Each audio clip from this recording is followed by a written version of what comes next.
जय श्री कृष्ण एवरीवन। स्वागत है आप सभी का beyond myths official YouTube channel पे। आज हम लेकर आए हैं एक ऐसी दिव्य कहानी जो हर भक्त के हृदय को प्रेम और शांति से भर देती है। आज हम बात करने वाले हैं उस दिव्य शक्ति के बारे में जो हर युग में धरती पर आकर धर्म की रक्षा करती है, जिनके माखन चुराने वाले बचपन से लेकर महाभारत के मैदान में दिए हुए गीता के ज्ञान तक हर पल एक अनोखी लीला है।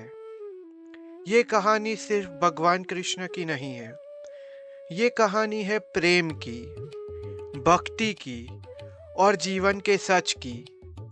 तो चलिए शुरू करते हैं श्री कृष्ण भगवान की दिव्य यात्रा। लेकिन सीधी जन्म कथा से शुरू करना सही नहीं होगा। कृष्ण का जन्म समझने के लिए हमें पहले उस समय की राजनीतिक और सामाजिक माहौल को समझना होगा और देखना होगा। हमें सबसे पहले ये समझना होगा कि श्री कृष्ण भगवान ने ये जन्म क्यों लिया, किस कारण से लिया, और वो कारण था कंस। अब हमें ये समझना है कि भगवान विष्णु ने अवतार लेने का फैसला क्यों किया। पुराणों में इस घटना का वर्णन मिलता है। धरती माँ यानी भूदेवी उस समय अत्याचार और धर्म से भरी हुई थी। राजा कंस जैसे शासकों ने जनता को दुख और भय में रखा था। इसके अलावा असुरी सेना और अधार्मिक शक्तियों का बढ़ावा हो रहा था। धरती माँ ने इस पीड़ा को सहना मुश्किल समझा और देवताओं के साथ मिलकर भगवान विष्णु के पास प्रार्थना करने वैकुंठ गई। तब भगवान विष्णु ने उनकी अर्जी सुनी। उन्होंने कहा, जब जब धर्म का पतन होता है और अधर्म प्रबल हो जाता है, तब तब मैं स्वयं अवतार लेता हूँ। इस बार मैं मथुरा नगरी में वासुदेव और देवकी के घर में जन्म लूंगा। इस प्रकार विष्णु जी का अवतार एक प्राकृतिक घटना नहीं बल्कि एक कॉस्मिक डिसीजन था। उनका उद्देश्य था अधर्म को मिटाना, कंस जैसे अत्याचारी शासकों का विनाश करना और पुनः धर्म और मर्यादा को स्थापित करना। यह निर्णय केवल एक राजा को मारने के लिए नहीं था, यह एक विशाल सामाजिक और आध्यात्मिक संतुलन को वापस लाने के लिए था। इस कारण से भगवान विष्णु जी ने कृष्ण रूप में अवतार लेने का निश्चय किया। मथुरा का शासक कंस अपने राज्य को डर और अत्याचार से चला रहा था। इस समय उनकी बहन की शादी ऋषि वंश के युवराज वसुदेव से हुई।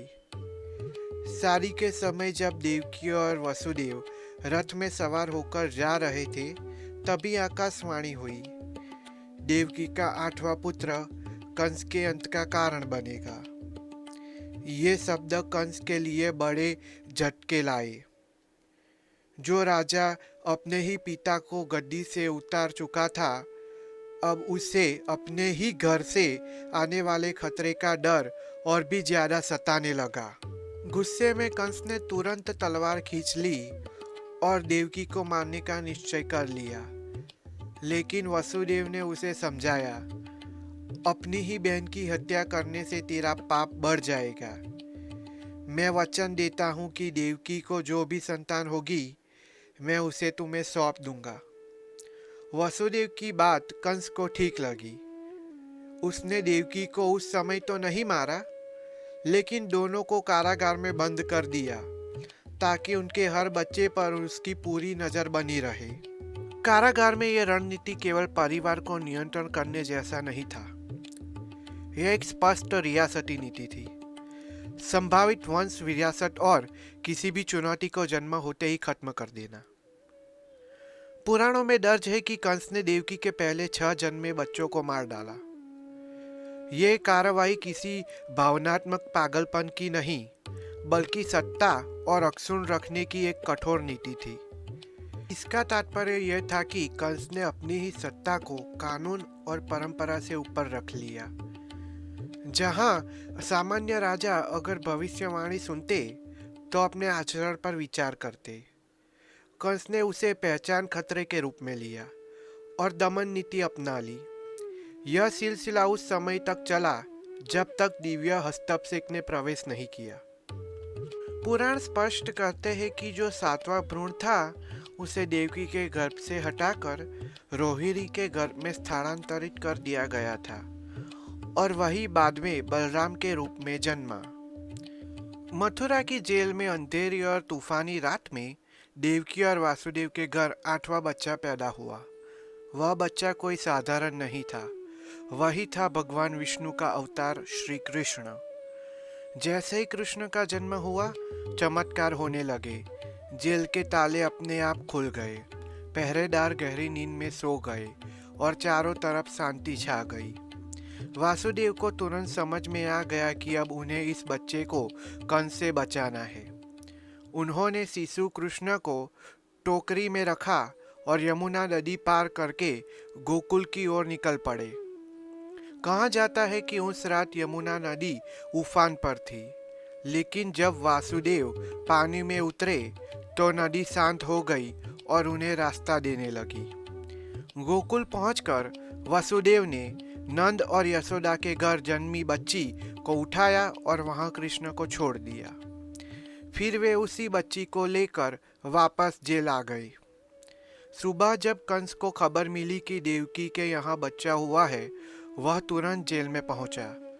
उसने बच्ची को पकड़कर जमीन पर पटकाना चाहा, लेकिन वह कन्या उसके हाथ से छूट गई और आकाश में चली गई। वहां से उसने कहा, हे कंस, जिसे तू मारना चाहता है वह तो कहीं और जन्म ले चुका है। इस तरह कृष्ण सुरक्षित रूप से गोकुल में पहुंच गए, जहां उनका बचपन शुरू हुआ। गोकुल में श्री कृष्ण का बचपन शुरू होते ही कंस का डर भी बढ़ गया। कंस जानता था कि यह बच्चा एक दिन उसके अंत का कारण बनेगा, इसलिए उसने अलग अलग राक्षस भेजकर कई बार कोशिश की कि श्री कृष्ण को मार दिया जाए। सबसे पहले 3 महीने की आयु में आई पूतना।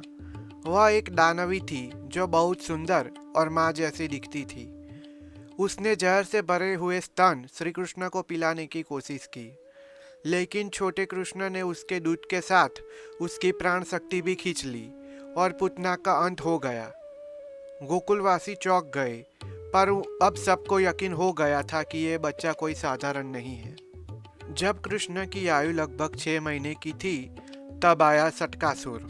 वह एक भारी भरकम रथ के रूप में आया और सोते हुए कृष्ण को कुचलना चाहता था, लेकिन नन्हे कृष्ण ने खेल खेल में अपने पांव से गाड़ी को लात मारी और सटकासुर वहीं ढेर हो गया। इसके बाद आया तृणावर्त। यह भयंकर आंधी और तूफान का रूप लेकर कृष्ण को मारने आकाश में ले गया, लेकिन कृष्ण उसके गले में ऐसे फंस गए कि वह सांस न ले पाया और नीचे गिरकर मर गया। इस घटनाओं का एक गहरा अर्थ था। कृष्ण ने जन्म लेते ही यह दिखा दिया कि चाहे कितना भी बड़ा खतरा क्यों ना हो, ईश्वर अपने भक्त की रक्षा हमेशा हर हाल में करते हैं। और यही वजह से धीरे धीरे गोकुल और वृंदावन के लोगों का विश्वास कृष्ण पर और गहरा होता गया। बहुत छोटी उम्र से ही कृष्ण को माखन और दही बहुत प्रिय थे। वे कभी अपने दोस्तों के साथ मिलकर चुपके चुपके घरों में घुस जाते और माखन चुरा लेते। कभी वे रस्सी से लटकते हुए मटकी फोड़ देते, तो कभी अपने दोस्तों में माखन बांटकर खाते। गोपियाँ रोज शिकायत लेकर यशोदा के पास आती, लेकिन कृष्ण की मासूम मुस्कान देखकर माँ का दिल पिघल जाता और वह डांटने के बजाय उन्हें गले से लगा लेती। थोड़े बड़े होते ही कृष्ण ने बछड़ों को चराना शुरू कर दिया। गोकुल की गलियों और जंगलों में वे बांसुरी बजाते और बछड़ों को संभालते। उनकी बांसुरी की धुन सुनकर न सिर्फ गाय बल्कि पक्षी और पेड़ पौधे भी मंत्रमुग्ध हो जाते। यहीं से कृष्ण की छवि गोपाल यानी ग्वालों और गायों के रक्षक की बनी। कृष्ण अपने साथियों के साथ तरह तरह के खेल खेलते। कभी वे छुपा छुपी खेलते, कभी माखन बांटते, कभी गायों के साथ पूरे जंगल में दौड़ लगाते। जहाँ भी कृष्ण जाते वहाँ उल्लास और ऊर्जा फैल जाती। उनकी उपस्थिति ने गोकुल समाज को और भी ज्यादा जुड़ा हुआ बना दिया था। इन सभी लीलाओं से कृष्ण ने यह दिखाया कि भले ही वह छोटे थे, लेकिन उनका हर कार्य समाज को जोड़ना और भक्तों के जीवन को आनंद से भर देने के लिए था। उनकी शरारतें साधारण खेल नहीं थी, उनमें गहरी आध्यात्मिकता और समाज को साथ लेने का संदेश छुपाती थी। 4 या 5 साल की उम्र में वृंदावन के एक विशेष आत्मा से कृष्ण का मिलन हुआ। राधा। राधा केवल उनकी बाल सखी नहीं, बल्कि उनके जीवन का आध्यात्मिक और दिव्य केंद्र थी। कृष्ण और राधा की मित्रता और सखापन बचपन से ही एक गहरी आत्मीय का रूप ले चुका था। उनका रिश्ता साधारण मानव प्रेम नहीं, बल्कि आत्मा और परमात्मा के शाश्वत मिलन का प्रतीक था। थोड़े बड़े होने पर कृष्ण की बांसुरी की धुन पूरे वृंदावन में गूंजने लगी। उनकी बांसुरी सुनकर गोपियां सब कुछ छोड़कर उनके पास दौड़ पड़ती। पूर्णिमा की रात को जंगल और यमुना के किनारे कृष्ण ने गोपियों के साथ रास लीला की। यह केवल नृत्य नहीं था, बल्कि आत्मा और परमात्मा के मिलन का प्रतीक था। हर गोपी को लगता कि कृष्ण केवल उनके साथ है, और इस योग माया से कृष्ण हर हृदय में उपस्थित दिखते थे। इनमें सबसे प्रमुख थी राधा। राधा और कृष्ण का संबंध साधारण प्रेम का नहीं था, बल्कि शाश्वत भक्ति और दिव्य एकता का था। रासलीला ने वृंदावन की संस्कृति को यह सिखाया कि भक्ति का मार्ग प्रेम और समर्पण से ही पूर्ण होता है। वृंदावन में जब कृष्ण की आयु 7 से 8 वर्ष के बीच में थी, तब उन्होंने अपने भक्तों और गांव वासियों की सुरक्षा के लिए 2 अद्भुत कार्य किए। पहली घटना थी कि कालिया नाग का दमन। यमुना नदी का जल उस समय विषैले नाग कालिया की वजह से जहरीला हो गया था। गांव वाले डर के कारण नदी के पास भी नहीं जाते थे। कृष्ण ने निडर होकर नदी में प्रवेश किया। कालिया नाग ने उन्हें अपने फनों में लपेट लिया, लेकिन कृष्ण ने अपने दिव्य रूप का प्रदर्शन किया। उन्होंने नाग को वश में किया और उसे आदेश दिया कि वह यमुना नदी को छोड़कर दूर चला जाए। इस तरह उन्होंने नदी और गांव वासियों को सुरक्षित किया। इस समय दूसरी घटना हुई गोवर्धन पर्वत उठाना। इंद्रदेव के क्रोध से गांव पर घोर वर्षा होने लगी। कृष्ण ने अपनी छोटी उंगली पर पूरा गोवर्धन पर्वत उठा लिया और गांव वासियों और उनके पशुओं को सुरक्षित छांव प्रदान की। 7 दिन और 7 रात तक गांव वाले पर्वत के नीचे सुरक्षित रहे। इस घटना से इंद्र का अभिमान टूट गया और उन्हें कृष्ण को गोवर्धनधारी के रूप में सम्मानित किया। कृष्ण जब किशोर अवस्था में पहुंचे, तब उनकी लीलाएं केवल वृंदावन तक सीमित नहीं रही। मथुरा का राजा कंस लगातार अपने अंत के भय से ग्रस्त था। उसने बार बार दानव भेजकर कृष्ण का अंत करने की कोशिश की, लेकिन हर बार असफल हुआ। आखिरकार कंस ने योजना बनाई। उसने अक्रूर को वृंदावन भेजा और निमंत्रण दिया कि कृष्ण और बलराम मथुरा में आए और धनुर्यज्ञ उत्सव में भाग ले। वास्तव में यह एक षड्यंत्र था। कंस चाहता था कि वे यज्ञ स्थल पर पहुंचकर शक्तिशाली पहलवानों से भिड़े और वहीं मारे जाए। गोपियां और वृंदावन वासियों के लिए यह क्षण अत्यंत पीड़ादायक था। जब कृष्ण और बलराम रथ पर बैठकर मथुरा की ओर बढ़े, ग्वालियों और गोपियों की आंखों में आंसू रुक नहीं रहे थे। यह विदाई केवल गांव से नहीं थी, यह उनके बचपन की दुनिया से विदाई थी।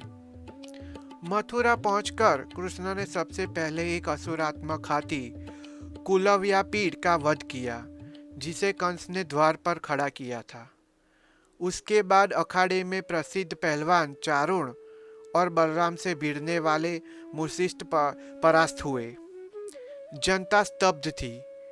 2 किशोरों ने उन योद्धाओं को सहजता से परास्त कर दिया जिन्हें कोई परास्त नहीं कर पाया था। अब बारी आई स्वयं कंस की। कृष्ण ने उसे रंगभूमि से पड़कार कर नीचे गिराया और उसका वध किया।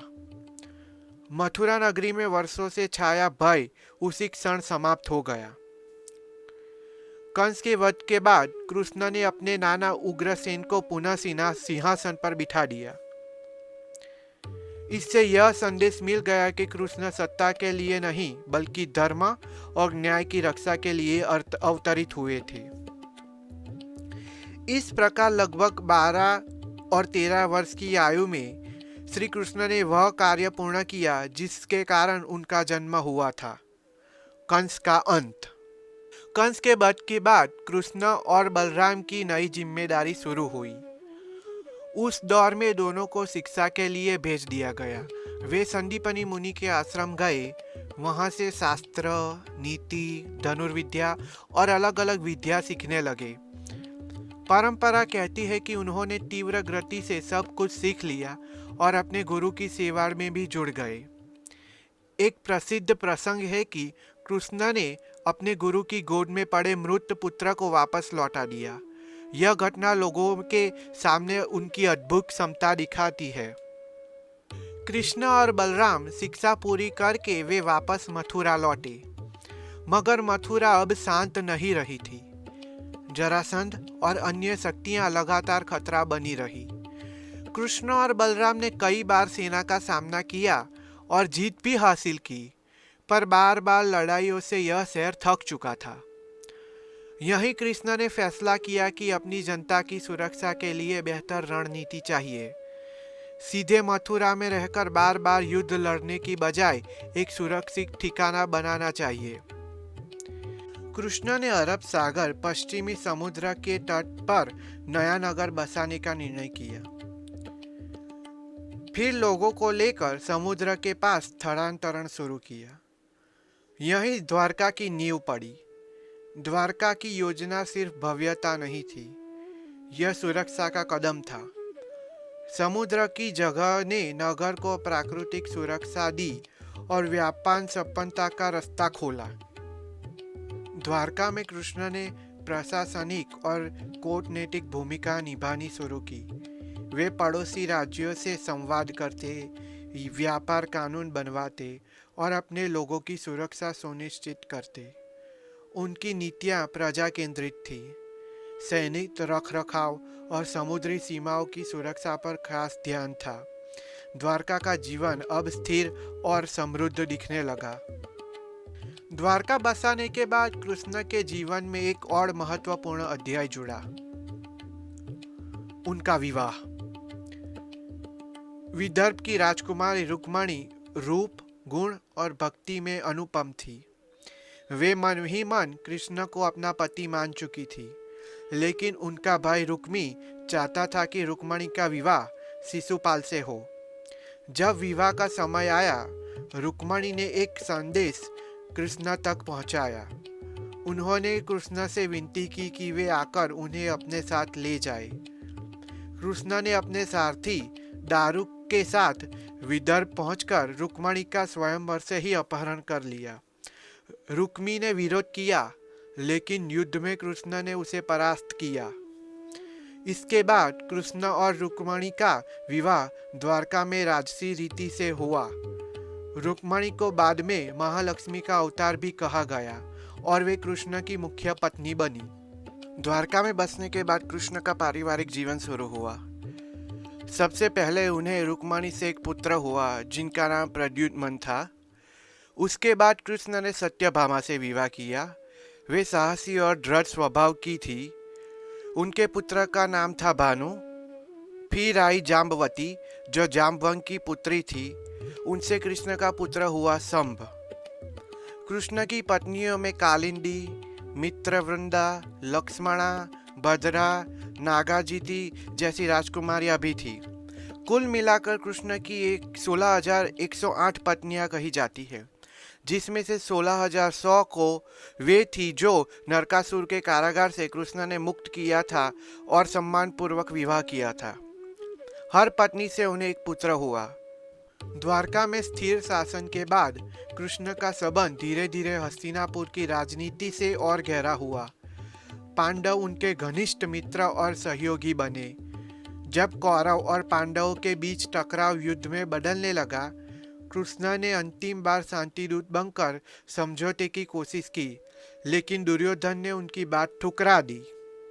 अंततः कुरुक्षेत्र में युद्ध की तैयारी हुई। पांडवों ने कृष्ण से मदद मांगी। कृष्ण ने स्पष्ट विकल्प दिया, एक तरफ उनकी नारायणी सेना और दूसरी तरफ स्वयं कृष्ण, लेकिन बिना शस्त्र उठाए।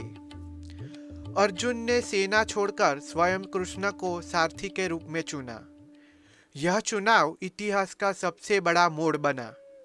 युद्ध भूमि पर जब अर्जुन ने देखा कि सामने अपने ही गुरु, भाई और रिश्तेदार खड़े हैं, तो उसका मन विचलित हो गया। उसने धनुष नीचे रख दिया और युद्ध से पीछे हटने की बात की। तभी कृष्ण ने अर्जुन को श्रीमद् भगवत गीता का उपदेश दिया। उन्होंने समझाया कि आत्मा अमर है, शरीर नश्वर है और मनुष्य को अपने धर्म का पालन करना चाहिए। कृष्ण ने भक्ति, ज्ञान और कर्म तीनों मार्गों को स्पष्ट किया और जीवन के गहरे रहस्य बताए। जब अर्जुन फिर भी संशय में था, तब श्री कृष्ण ने अपना विराट रूप दिखाया। उन्होंने अनंत मुख, अनगिनत रूप और समस्त ब्रह्मांड को अपने भीतर प्रकट कर दिया। अर्जुन ने देखा कि समय स्वयं कृष्ण के भीतर विलीन हो रहा है, देवता, मानव और सभी प्राणियां भी। इस दर्शन ने अर्जुन को स्पष्ट कर दिया कि कृष्ण केवल उनके सारथी नहीं, बल्कि स्वयं पूर्ण पुरुषोत्तम परमेश्वर है। महाभारत के बाद कृष्ण द्वारका लौट आए। युद्ध का बलाव थमा। यही समय था जब गांधारी, जिसके सारे पुत्र युद्ध में मारे गए थे, कृष्ण से मिलने आई। वह गहरे दुख और क्रोध में थी। उन्होंने कृष्ण को दोषी माना कि उनकी चतुर नीतियाँ और प्रेरणा के कारण वह विनाश हुआ है। गांधारी ने कृष्ण को श्राप दिया, कहा कि कृष्ण भी अपने परिवार और वंश का विनाश देखेंगे। यह श्राप शब्दों में तीखा था और भावात्मक रूप से भी भारी था। कृष्ण ने उसे सुना, परंतु उसे अपना भाग्य मानकर स्वीकार भी कर लिया। यदुवंश के विनाश के बाद द्वारका का तंत्र टूट गया। नगर की शक्ति और जनता घटने लगी। कुछ समय बाद समुद्र की लहरें द्वारका पर टूटने लगी और कहा जाता है कि द्वारका धीरे धीरे समुद्र में डूब गई। यह प्रलय प्रक्रिया किसी एक लड़ाई की वजह से नहीं, बल्कि आंतरिक कलह, श्रापों और नियतियों के मिलकर बने तंत्र का परिणाम था। यदुवंश के नाश के बाद कृष्ण को समझ आया कि उनका अवतार कार्य समाप्त हो चुका है। वे जंगल की ओर चले गए और अंततः पर्वतीय क्षेत्रों में विश्राम हेतु रुके। वहाँ एक शिकारी, जिसका नाम जरा बताया जाता है, दूर से उन पर एक तीर चलाता है और कृष्ण के पैर की ओर लगाता है। वह तीर गलती से कृष्ण के पैर में चुभ जाता है। कृष्ण ने जरा को दोषी नहीं माना। उन्होंने उसे समझाया, क्षमा दी और कहा कि यह सब नियति का भाग था। फिर कृष्ण शांत मन से अपने शरीर को त्याग देते हैं और उनका महाप्रस्थान हो जाता है और वो गोलोक चले जाते हैं। कृष्ण के प्रस्थान के बाद भी उनकी भक्ति कभी रुकी नहीं। युगों युगों से संतों, भक्तों और आचार्यों ने कृष्ण के नाम और लीला को जीवित रखा है। इस वीडियो को बनाने में मुझे बहुत शोध, मेहनत और समय लगा है, ताकि आपको यह कहानी सिर्फ मनोरंजन नहीं, बल्कि ज्ञान और समझ के साथ मिले। अगर आपको यह वीडियो अच्छा लगा हो तो कृपया इसे लाइक करें, अपने दोस्तों और परिवारों के साथ शेयर करें और इस चैनल को सब्सक्राइब करना ना भूलें। आपका छोटा सा समर्थन मुझे और भी मेहनत करने और ऐसी ही गहरी ज्ञानवर्धक वीडियो लाने की प्रेरणा देता है। धन्यवाद। जय श्री कृष्ण, जय श्रीनाथ जी।